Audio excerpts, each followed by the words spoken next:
Help me, there is a man pretending to be my dog. My name is Sydney. I am 13 years old. My best friend's name was Honey, she was a 9-year-old Goldie. The man pretending to be Honey looks like he is around 40 years old. He wears her skin and my family believes it is her. They brought him home 3 weeks ago. My mom cried when she saw him sitting on the porch. My dad dropped to his knees, calling him our sweet girl as he scratched behind Honey's floppy ear, reaching his white, pink human ear. He didn't seem to notice how Honey's ear was slightly falling with each scratch. Danny, my little brother, hugged his neck and buried his face in the man's skin, rubbing the rolls of his back like it was fur. But it's not Honey. It's a naked man wearing my best friend's fur. Honey didn't walk like that. She didn't stumble over her own paws, or, well, hands and knees, because that's what they are. Hands and knees. He crawls awkwardly, shifting his weight like he's never done it before. Like he's learning how to be a dog. The worst part is, I think he believes it. He barks when my parents tell him to, his deep and manly voice sounding nothing like my Honey. He growls when Danny plays tug of war, getting in a dog-like playful position as drool drips from his chin and his body is on full display. He even wags what's left of her tail. It's unsettling. It makes me cry.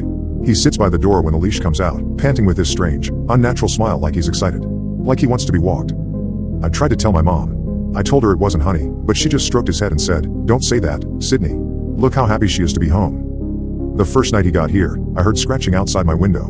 I peeked through the curtains and saw him in the backyard, digging with his bare hands.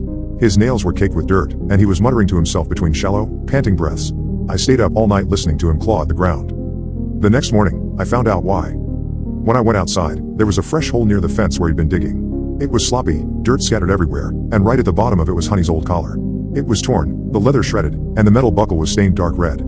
I didn't hear him coming. "You shouldn't have gone out here," he said. His voice was low, and when I turned around, he was crouched by my legs, his head tilted like he was trying to understand me.